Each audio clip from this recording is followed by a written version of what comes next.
Assalamualaikum warahmatullahi wabarakatuh. Alhamdulillahirabbil alamin wassalatu wassalamu ala asrofil anbiya'i wa mursalin wa ala alihi wa sahbihi ajmain. Asyhadu an la ilaha illallah wa asyhadu anna Muhammadan abduhu wa rasuluh.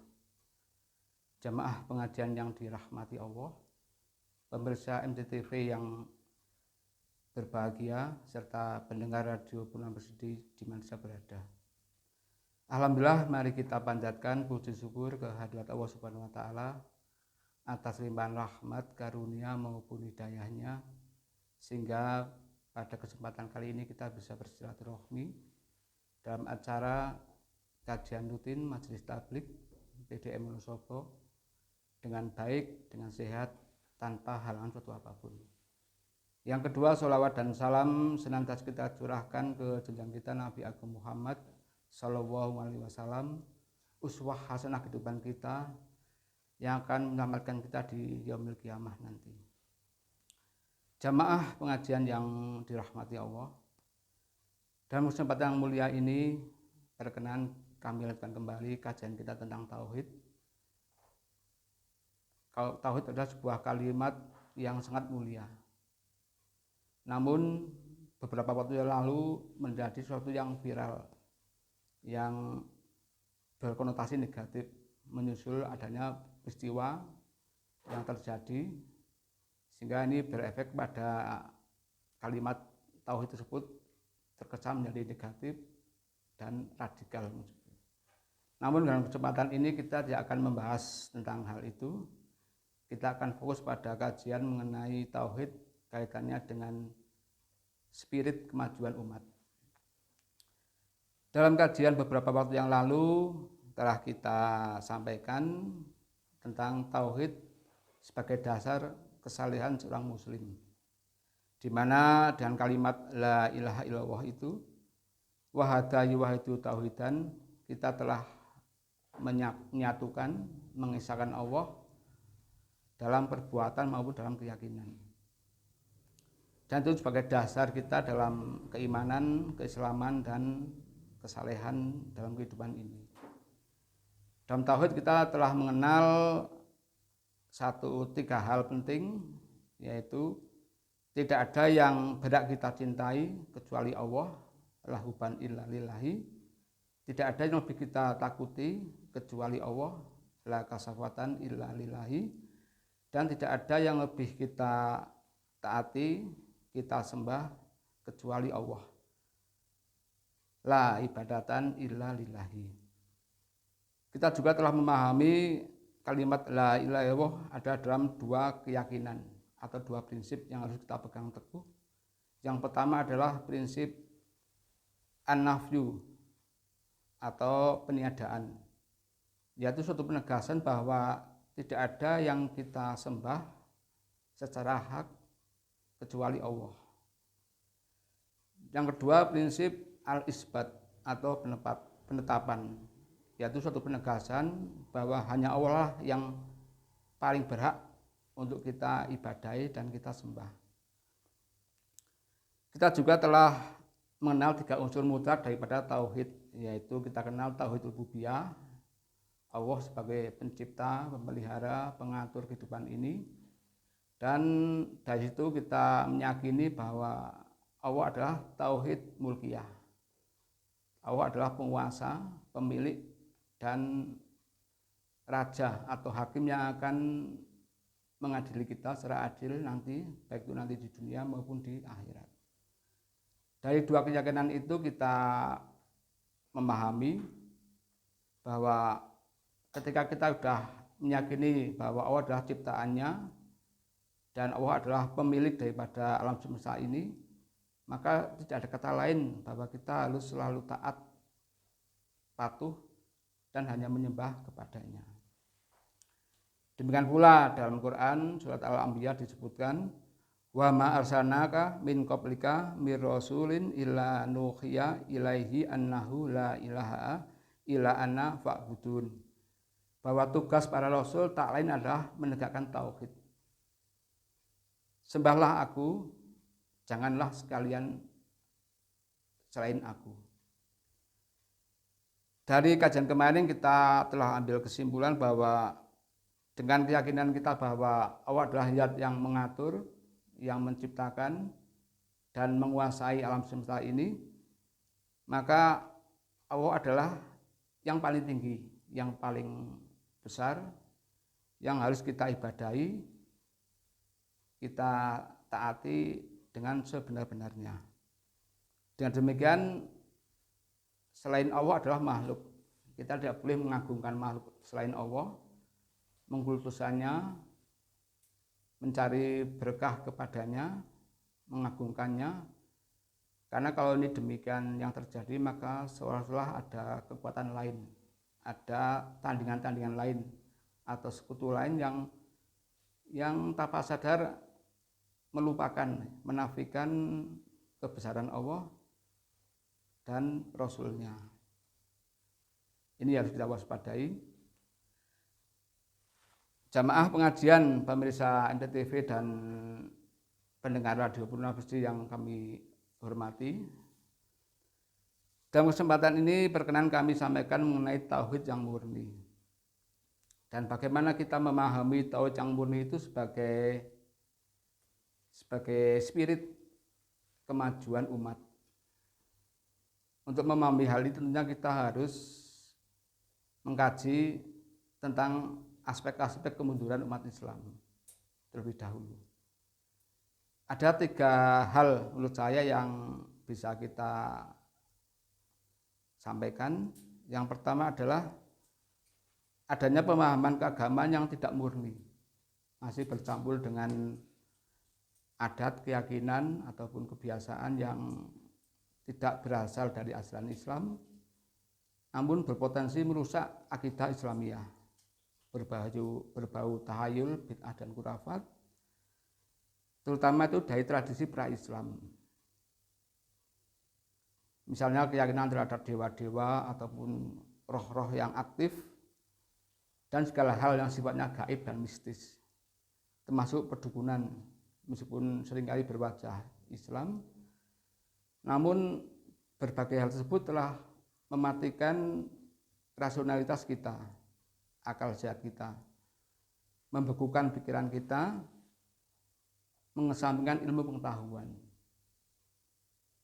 Misalnya, bagaimana agar tanaman itu subur dan panen melimpah, maka ada tradisi untuk ritual dan sejajen.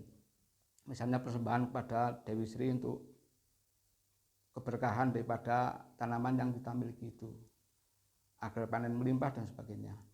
Juga tradisi satu suro, larung ke lautan dan sebagainya. Dan banyak lagi, misalnya juga jembatan, kita mau jembatan pakai sesajen kepala kerbau misalnya begitu. Biar aman, dulu saya pernah dikasih raja agar uang saya itu aman di lemari. Juga ada ayat-ayat Al-Quran yang dijadikan jimat, biar nanti tanah itu bisa terbeli, atau biar anak kita pintar, nilainya bagus. Itulah berbagai hal yang berbau tahayul dan bid'ah, khurafat, yang harus kita jauhi. Karena itu sekali lagi mematikan rasio kita, akal sehat kita, dan kita nanti melupakan ilmu pengetahuan. Dan yang kedua, pengamalan agama yang sempit dan tidak berdampak kepada kemajuan. Umat telah lama telah menjadi kebiasaan sholat sudah biasa, ngaji, semua rukun iman dilaksanakan, zakat, puasa, haji, infak, sedekah ditunaikan, juga menyantuni fakir miskin, dan juga sedekah mencari ilmu juga dilaksanakan. Namun mengapa kok tidak mencapai pada kemajuan? Umat tetap terbelakang, tetap bodoh, kumuh, dan tertutup. Beragama sebatas ritual, spiritual, dan taklid. Pelajaran keilmuan Islam sebatas kajian yang tidak menyentuh ilmu pengetahuan umum. dan keterampilan yang lebih luas. Sehingga dengan demikian praktek seperti inilah yang akibatnya tidak membawa kemajuan, tidak ada semangat untuk membangun masyarakat, tidak ada gairah untuk memajukan dan mencerdaskan masyarakat. Dan yang ketiga, adanya pemikiran keislaman. Ini kaitannya dengan persentuhan Islam dengan peradaban modern atau pemikiran modernitas, seperti misalnya demokrasi, hak asasi manusia, kemanusiaan, gender, dan lain-lain. Ada perbedaan menyikapi hal ini di antara umat Islam. Ada yang berkarakter ke kanan, ya karena kita sebut dalam tanda petik tekstual fundamentalis, dan ada yang kiri, liberal sekuler.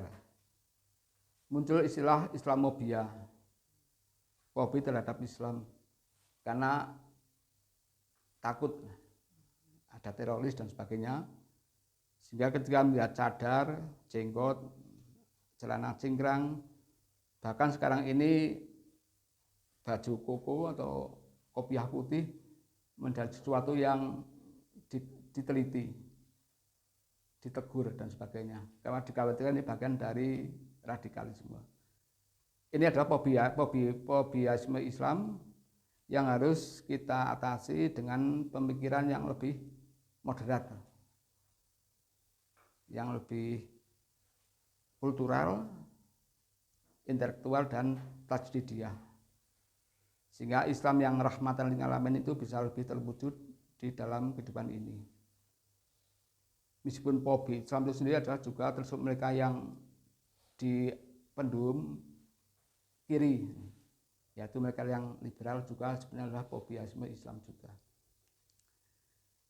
Jamaah sekalian yang dirahmati Allah, itulah tiga hal yang menurut kami mengakibatkan kemunduran Islam, yaitu pemahaman agama yang tidak murni, pengamalan agama yang sempit dan tidak memajukan kehidupan, dan pemikiran keislaman yang tekstual dan terlalu bebas. Sehingga dengan persoalan tersebut, bagaimana kita harus kembali pada Islam yang sesungguhnya tentunya. Bagaimana juga Islam adalah pedoman hidup kita, dan kita yakin bahwa Islam memiliki potensi atau memiliki ilmu untuk memajukan kehidupan ini. Dalam Quran surat Al-Maidah ayat 3, Al-yauma akmaltu lakum dinukum wa alqantu alaikum nikmati wa raditu lakumul Islam madina. Pada hari ini telah aku sempurnakan bagi kalian agamamu, dan telah aku cukupkan nikmatku, dan aku ridhoi Islam sebagai agamamu. Ini sebuah isyarat bahwa Islam itu telah sempurna. Dengan demikian Islam mampu mengatasi persoalan kehidupan ini. Bahkan Islam telah mengatur kita sejak dari kita bangun tidur sampai tidur lagi, dari urusan kecil di kamar mandi sampai urusan besar, dari wilayah privat ke wilayah publik, semua telah diatur oleh Islam, termasuk hubungan antara agama dan negara itu juga telah dikonsepkan dalam agama kita. Dan ini harus kita pelajari, karena ini penting untuk kita menemukan Islam yang memajukan atau tauhid yang memajukan kita semua. Kemudian dalam kesempatan ini kami sampaikan perkataan seorang Muhammad Abduh, seorang pembaharu Muslim, Al-Islamu mahjubun bil muslimin. Kemajuan Islam tertutup oleh pemeluknya. Saya melihat Islam di timur, orang-orang Islam di timur, tapi tidak melihat praktek nilai-nilai Islam. Sementara di barat saya melihat, atau saya tidak melihat orang Islam, tapi merasakan praktek nilai-nilai Islam dilaksanakan oleh mereka. Ini adalah koreksi kita, bahwa ternyata di barat lebih mengamalkan nilai Islam, misalnya kedisiplinan, kerja keras, menjaga kebersihan, berprestasi, itu lebih mereka tonjolkan. Padahal itu juga bukan nilai-nilai Islam yang ada dalam agama kita. Sementara di kita, umat kita, justru sebaliknya. Sering lebih kepada ritual ataupun spiritual. Juga kita yakin dengan watak Islam, likuli yamanin wa makamin.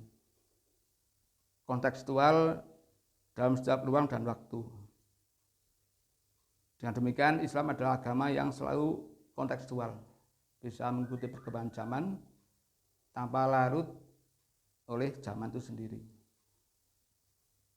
Ini adalah sebuah keyakinan yang menimbulkan atau yang mengawali gerakan pembaharuan dalam dunia Islam abad ke-11 yang dulu untuk membangkitkan kemajuan umat. Jamaah pengajian, pemirsa MTTV dan pendengar radio Purnama Sidi yang dirahmati Allah.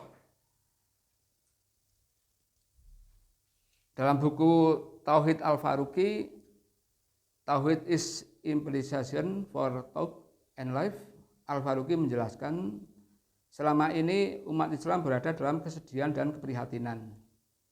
Umat terjebak dalam belenggu kemiskinan, kebodohan, permusuhan, kebiadaban karena belum memiliki pijakan yang pasti. Solusi atas problem tersebut adalah kembali pada tauhid. Umat Islam harus dapat memahami konsep keesaan Tuhan yang merupakan dasar dan dapat menjadi inspirasi berbagai aspek kehidupan muslim yang mencerminkan semangat la ilaha illallah. Jamaah sekalian yang dirahmati Allah, memperhatikan berbagai permasalahan tersebut, kita coba pelajari dalam perspektif kita tentang tauhid yang murni. Dan bagaimana tauhid yang murni itu menjadi spirit untuk kita maju. Bukan untuk kita menaklukkan orang lain, tapi dengan tauhid kita memajukan orang lain. Bahwa tauhid yang murni adalah semurni-murninya.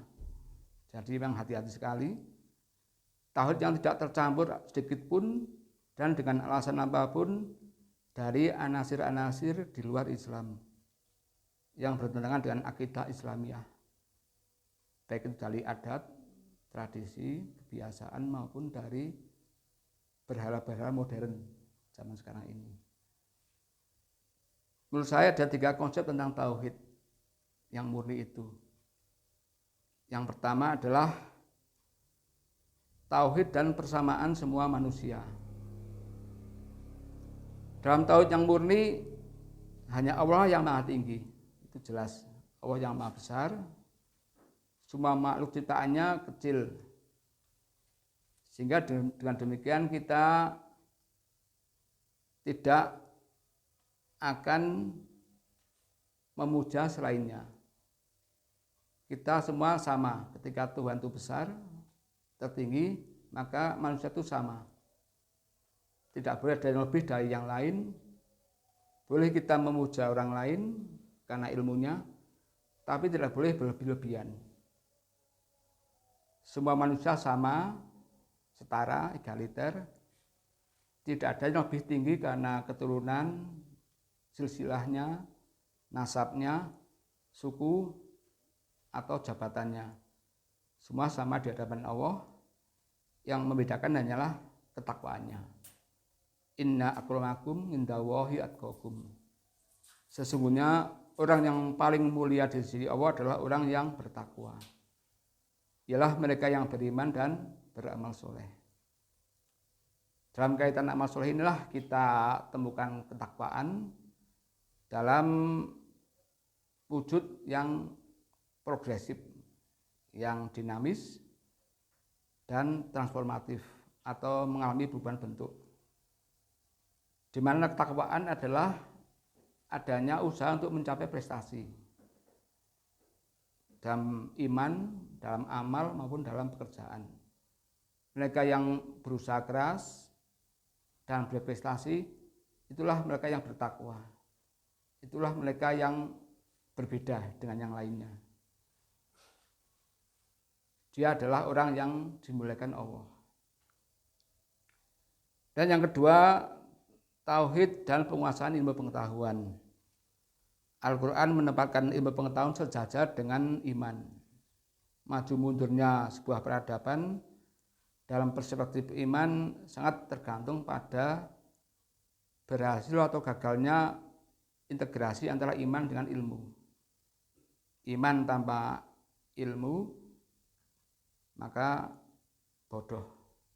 Namun ilmu tanpa iman itu akan buta, kehilangan arah. Jadi iman adalah pondasi, dengan amal atau ilmu pengetahuan adalah dalam rangka untuk mewujudkan kesejahteraan dan kemakmuran bersama. Yarfa'u Allahu alladziina aamanu minkum walladziina utul ilma darajati wa Allahu bima ta'maluna khabir. Allah meninggikan orang-orang yang beriman di antara kamu dan orang-orang yang diberi ilmu pengetahuan beberapa derajat. Dan Allah mengetahui apa-apa yang kamu kerjakan. Ilmu merupakan pembeda antara manusia yang satu dengan manusia yang lain, termasuk dengan malaikat. Allah SWT sangat mendorong agar manusia mencari, menguasai, dan mengajarkan ilmunya. Dan dia mengajarkan Adam nama-nama benda seluruhnya. Kemudian mengemukakan kepada seluruh malaikat, lalu berfirman, sebutlah kepadaku nama-nama benda itu, jika kamu memang orang-orang yang benar. Ulama hadis terkemuka Al-Bukhari berkata, al-ilmu qobal qauli wal amali. Ada ilmu sebelum berbuat dan berkata. Itu adalah pesan penting bahwa tidak boleh kita berkata atau berbuat tanpa ilmu. Karena jelas itu akan berefek pada kerusakan pada yang lainnya. Kemudian yang ketiga, tauhid dan berhala modern. Memang dijadikan indah dalam pandangan manusia kecintaan terhadap semua yang sifatnya harta benda, jabatan, kekuasaan, status sosial, keluarga, anak, istri, ataupun wanita. Namun semua adalah kehidupan dunia. Dan sendauguro belaka, hayatud dunya. Semua menjadi berhala modern, hubud syahwat, menjadi syahwat dunia, di mana kita bisa tergelincir karena tipu daya setan ini. Korupsi, kolusi, nepotisme adalah satu contoh akibat dari memberhalakan dunia. Namun Allah telah mengabarkan kepada kita kehidupan lebih baik, yaitu surga untuk orang-orang yang bertakwa. Siapakah mereka itu? Adalah mereka yang selalu meminta ampun di malam hari, yang menafkahkan hartanya baik saat lapang ataupun sempit, dan menahan amarah, memaafkan orang lain, dan selalu mengajak kebaikan. Itu disebutkan dalam Quran surat Ali Imran 133 dan 134. Namun ini tidak berarti harus kita anti dunia, enggak seperti itu, atau anti materi, tidak. Karena justru lewat dunia itulah sarana kita untuk beribadah kepadanya. Alat kita untuk materi sebagai alat kita untuk memaksimalkan fungsi kekhalifahan kita. Sehingga dengan demikian ibadah kita dan kewajiban kekhalifahan kita bisa lebih maksimal dengan sumber daya yang kita miliki. Akhirnya dunia berkah, akhirat jannah. Jamaah pengajian yang dirahmati Allah, juga pemirsa NTV dan pendengar radio Menang sini di mana saja berada. Ada beberapa kesimpulan yang bisa saya sampaikan. Yang pertama, marilah kita menjadi pribadi yang bertauhid yang murni, semurni-murninya. Beriman menyembah hanya kepada Allah semata, tidak kepada makhluknya. Tidak terlalu mengagungkan atau bahkan minta berkah kepada makhluk lain.